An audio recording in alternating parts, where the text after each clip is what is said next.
E aí, tudo bem? Aqui é a Diane trazendo mais um vídeo para o canal.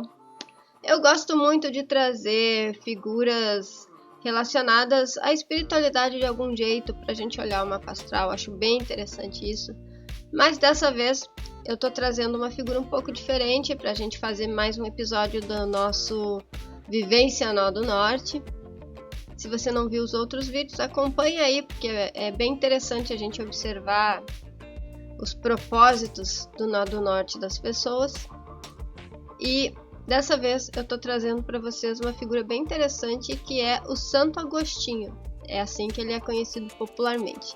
Então, se você tem interesse nesse assunto, nesta figura, assiste o vídeo até o final e vamos nessa!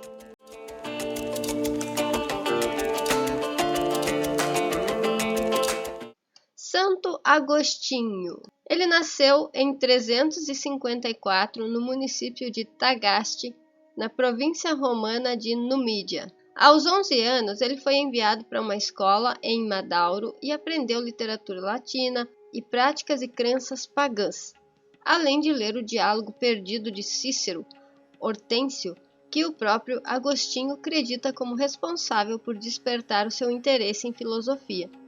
Ele foi um dos teólogos e filósofos mais importantes nos primeiros séculos do cristianismo e é amplamente conhecido como o mais importante dos padres da Igreja no Ocidente. Suas obras-primas são De Civitate Dei, que é A Cidade de Deus, e Confissões, ambas ainda muito estudadas ainda hoje. A nossa fonte aí, como de costume, Wikipédia. Tô dando os créditos aí porque aqui a gente dá os créditos, né? Aqui então eu já trago o mapa dele para vocês. O mapa ele vem do banco de dados do site do astro.com. Então não fui eu que montei esse mapa, ok? Só estou utilizando.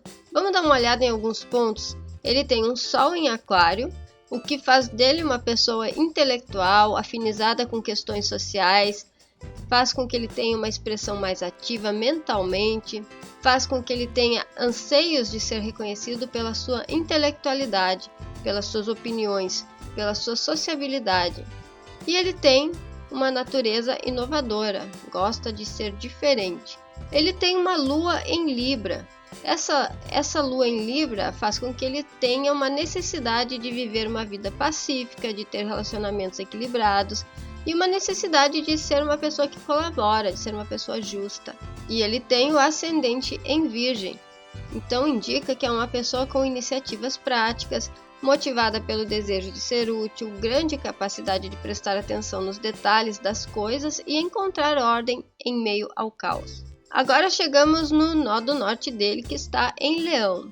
O Nó do Norte em Leão visa desenvolver autoestima, firmeza de ideal, natureza de líder, generosidade, criatividade. E como está na casa 11, ele vem desenvolver metas e objetivos pessoais, um ideal e receber o reconhecimento das pessoas por isso. Ele também vem atuar ali entre os grupos, porque a casa 11 também é a casa dos grupos.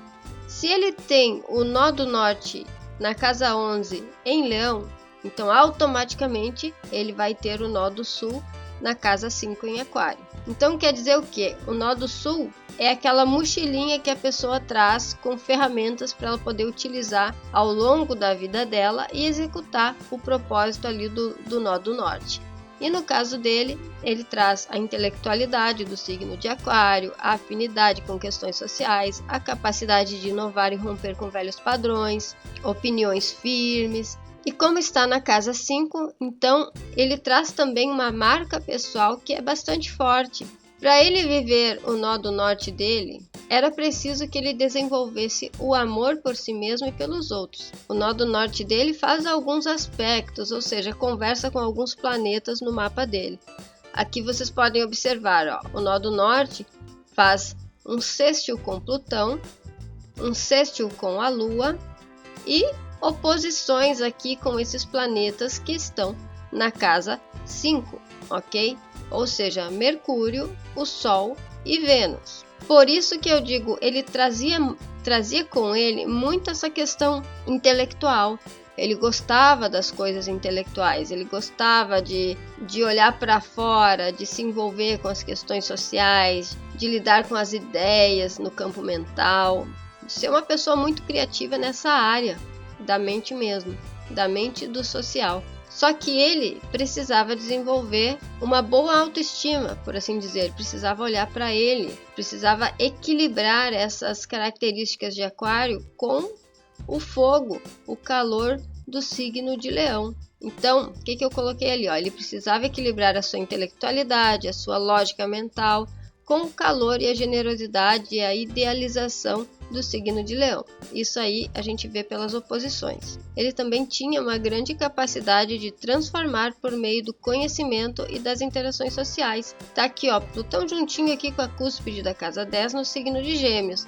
Gêmeos é um signo de comunicação, de aprendizado, e o Plutão ele é um planeta geracional, então indica um grande papel na transformação de questões coletivas, um grande papel ali envolvendo o coletivo, um grande poder de se comunicar e transformar coletivamente, vamos dizer assim. E também ele era uma pessoa que podia se relacionar muito bem com as outras pessoas, um amante do belo, da justiça, da paz. Isso ele traz para cá também, ele tinha essas características da lua dele, ele necessitava de bons relacionamentos, de parcerias, de uma visão justa da vida.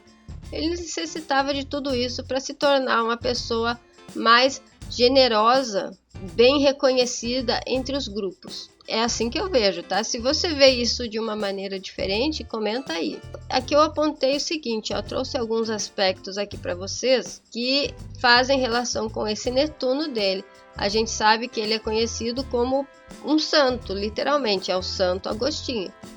Então ele traz muito a religiosidade, a espiritualidade na fama que ele construiu, na fama que a sociedade deu para ele ali.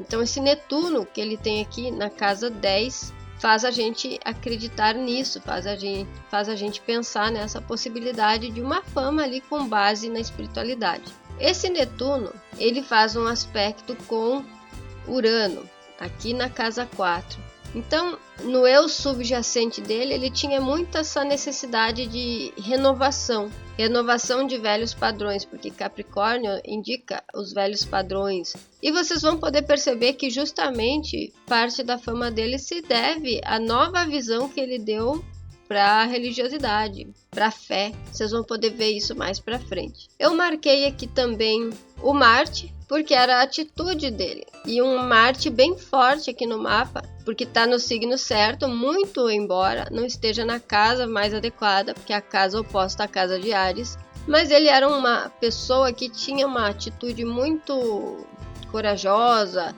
e assertiva, mas no tocante ali às outras pessoas, aos seus relacionamentos, às parcerias.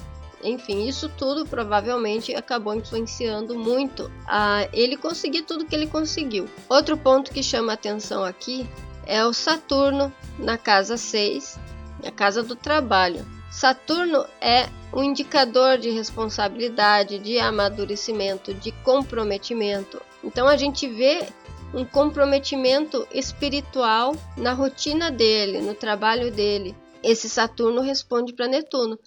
Então, o trabalho dele tem muita relação com a fama que ele constrói.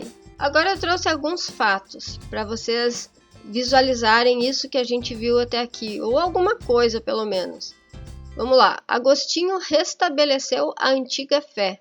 Em seus primeiros anos, foi muito influenciado pelo maquineísmo e logo depois pelo neoplatonismo de Plotino. Após se converter ao cristianismo e aceitar o batismo, desenvolveu uma abordagem original à filosofia e teologia, acomodando uma variedade de métodos e perspectivas de uma maneira até então desconhecida, acreditando que a graça de Cristo era indispensável para a liberdade humana.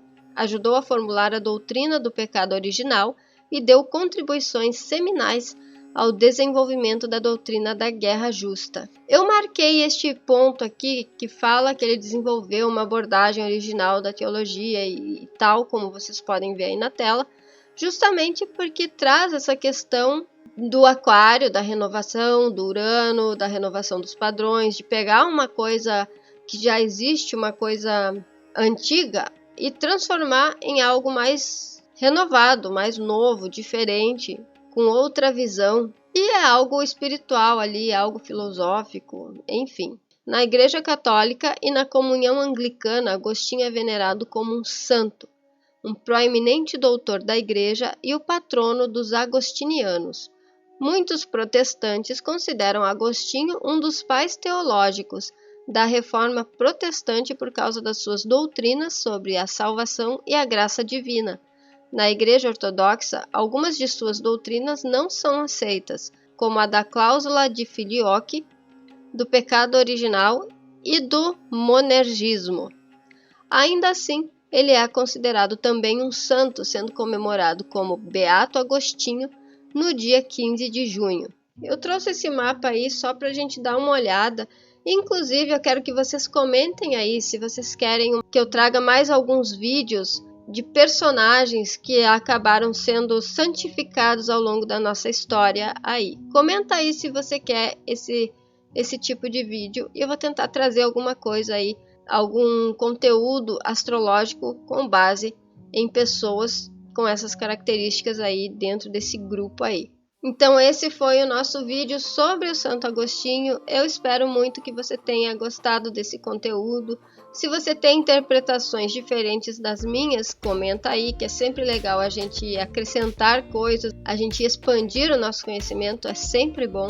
Não esquece de deixar o seu like, de se inscrever no canal se você ainda não é inscrito e se você gosta desses assuntos, logicamente.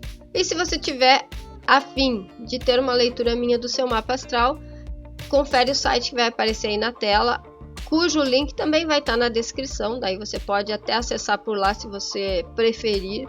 E é isso aí, compartilha esse vídeo aí com outras pessoas, comenta alguma coisa porque isso é bem importante e até o próximo vídeo.